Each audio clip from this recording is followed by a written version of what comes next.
Good evening everyone, आप सभी का एक बार फिर से मेरे चैनल स्टडी फॉर नॉलेज में स्वागत है और आई होप कि आप सभी लोग अच्छे, मस्त और खुश हैं। दोस्तों, आज मैं आप सभी के लिए एक बहुत ही महत्वपूर्ण वीडियो लेकर आ चुका हूं और इसमें हम 15 से प्लस हिस्ट्री के क्वेश्चन देखने वाले हैं, जिसमें हम एंशिएंट हिस्ट्री और मिडिवल हिस्ट्री के क्वेश्चन डिस्कस करेंगे।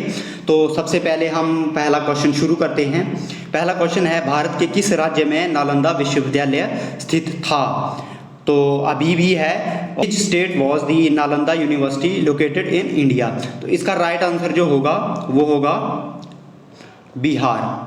और अगर हम जितने भी हमारे हिस्टोरिकली जितने हमारे विश्वविद्यालय रहे हैं तो उनके बारे में अगर बात करें तो इसके अलावा जो हमारा अन्य जो विश्वविद्यालय है वो है विक्रमशिला, वल्लभी और इसके अलावा उदयनपुरी और कांची और पुष्पगिरी है। और इसके अलावा तक्षशिला विश्वविद्यालय बहुत ही महत्वपूर्ण है। और अगर हम नालंदा विश्वविद्यालय के बारे में थोड़ा सा और जानने की कोशिश करें तो इसमें अगर जो कुमारगुप्त प्रथम थे उन्होंने इसकी स्थापना की है 5वीं शताब्दी में। और इसके ऊपर कई ऐसे आक्रमण भी हुए हैं, क्योंकि यहाँ पर जो विश्वविद्यालय था नालंदा विश्वविद्यालय बहुत ही प्रसिद्ध था।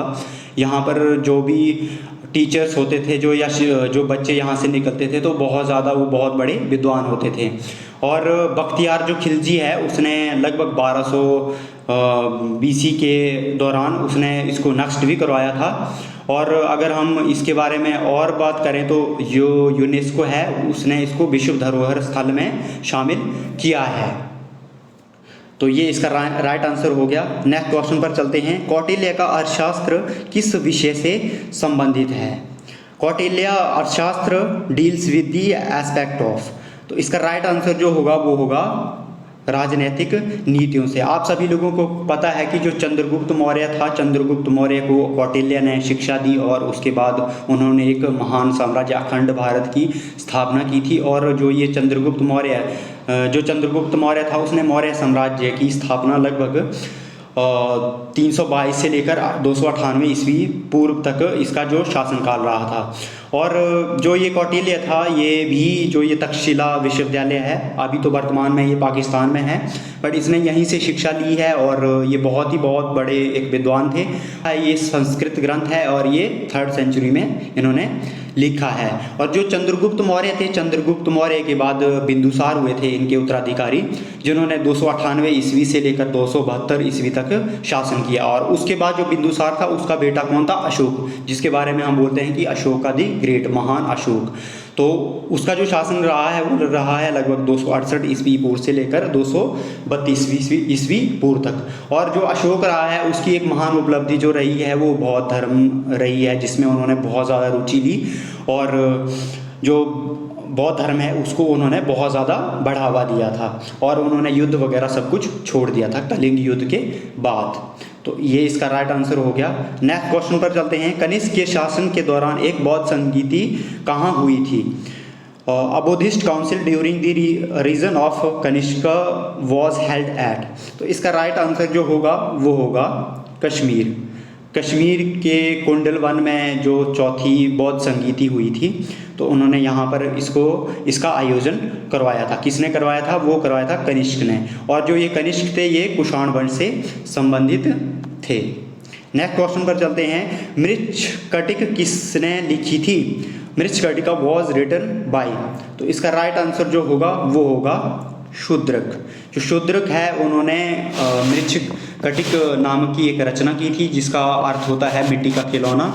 और जो ये महाराज शूद्रक थे इन्होंने इसकी रचना की है। और अगर हम जो यहाँ पर ऑप्शन दिया हुआ है कल्हण, अगर कल्हण की बात करें तो कल्हण ने राजतरंगिणी लिखी हुई है। और अगर बाणभट्ट के बारे में हम बात करें तो बाणभट्ट ने हर्षचरित और इनकी कादम्बरी मुख्य रचनाएं हैं। नेक्स्ट क्वेश्चन पर चलते हैं। राष्ट्रकूट साम्राज्य की स्थापना की थी? Rashtrakuta empire was founded by. तो इसका राइट आंसर जो होगा वो होगा दंती दुर्ग। और अगर हम इसके महान सम्राट की बात करें जो राष्ट्रकूट वंश था तो इसका अमोघ प्रथम, जो ये अमोघ वर्ष प्रथम है, ये एक बहुत ही महान सम्राट रहे हैं। नेक्स्ट क्वेश्चन पर चलते हैं। कौन सा दिल्ली सुल्तान बाजार नियंत्रण व्यवस्था को प्रारंभ करने के लिए जाना जाता है? Which Delhi sultan is known for introducing market control mechanism. अब ये जो वाला क्वेश्चन है ये मिडिवल हिस्ट्री से है और इससे पहले जितने भी हमने क्वेश्चन डिस्कस किए वो एंशिएंट हिस्ट्री के हैं। तो जितने भी हमारे एग्जाम्स होते हैं वहाँ पर लगभग 5, 6, 7 क्वेश्चन जो हिमाचल के हैं वहाँ पर 5, 6, 7 क्वेश्चन एंशिएंट हिस्ट्री से पूछे जाते हैं, 5, 7 क्वेश्चन मिडिवल हिस्ट्री से और 2, 4 क्वेश्चन या ऐसे कुछ रेशो आगे पीछे होता रहता है। कई बार मॉडर्न हिस्ट्री के ज़्यादा क्वेश्चन पूछे जाते हैं और कई बार एंशिएंट और मिडिवल को मिलाकर। तो ये जो क्वेश्चन है ये मिडिवल हिस्ट्री से है।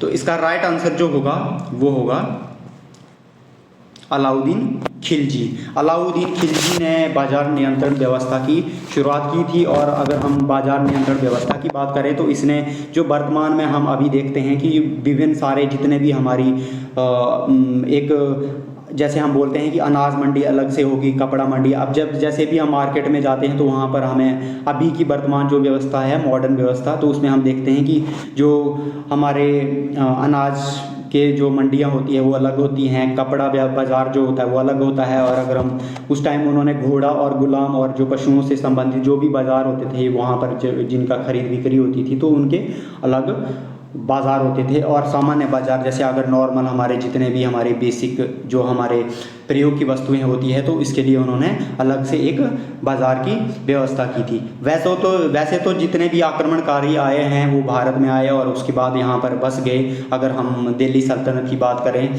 तो जो या गुलाम वंश हो गया, तो जितने भी हैं हमारे, तो इन्होंने बहुत सारे ऐसे काम भी किए हैं जो हमारे लिए एक तरीके से हम कह सकते हैं कि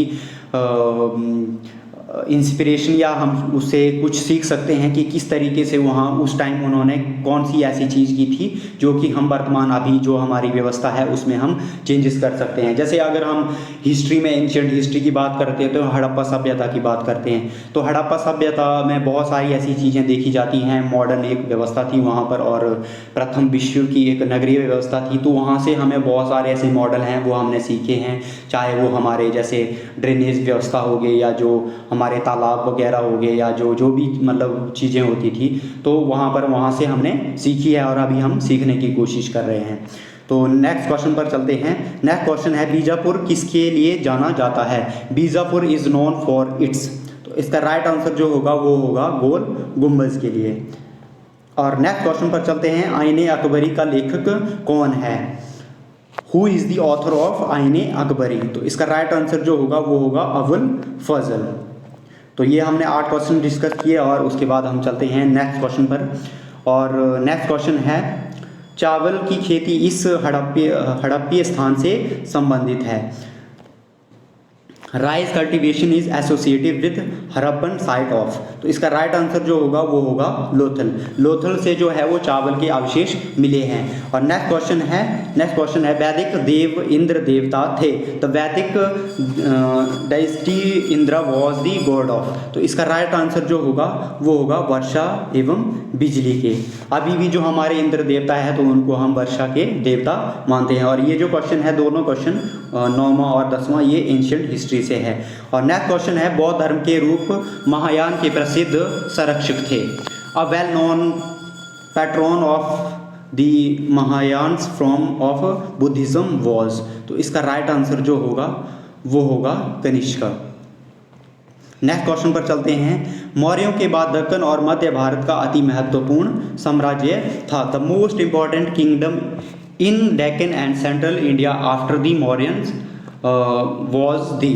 तो इसका राइट आंसर जो होगा वो होगा सातवाहन। किस दिल्ली के सुल्तान ने अपने आप को नाइबे खुदाई कहा है? Which Delhi Sultan called himself नाइबे खुदाई? तो इसका राइट आंसर जो होगा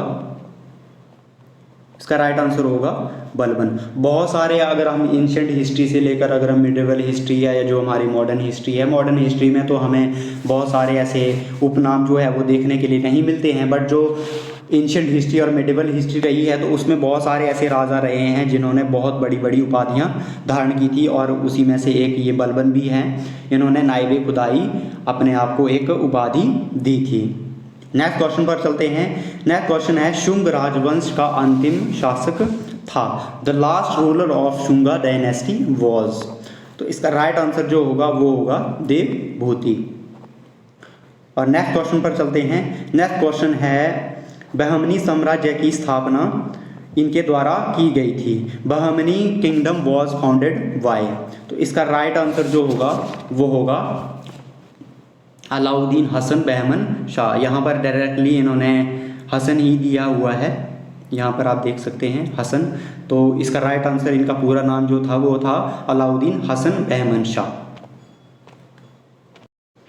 तो लगभग हमने 15 प्लस क्वेश्चन, जो 15 लगभग क्वेश्चन डिस्कस कर लिए हैं, और आई होप कि आप सभी लोगों को ये वीडियो पसंद आया होगा। ये स्पेसिफिक हिस्ट्री के ऊपर लेक्चर था, और इसके बाद मैं कोशिश करूँगा अलग अलग जितने भी हमारे सब्जेक्ट हैं, चाहे वो पॉलिटिकल साइंस हो गया, ज्योग्राफी हो गया, इकोनॉमिक्स हो गया, या करंट अफेयर हो गया, तो उनके ऊपर भी मैं जो लेक्चर है उनको लूँगा, और आप लोगों की मैं हेल्प करने की कोशिश करूँगा। और आई होप कि अगर आपको आज का वीडियो पसंद आया है तो प्लीज़ वीडियो को लाइक करना ना भूलिएगा, और चैनल को सब्सक्राइब ज़रूर कीजिएगा। मैं अपनी तरफ से कोशिश कर रहा हूं कि आपको अच्छे से समझ आए। तो आज के लिए इतना ही, धन्यवाद। जय हिंद, जय भारत।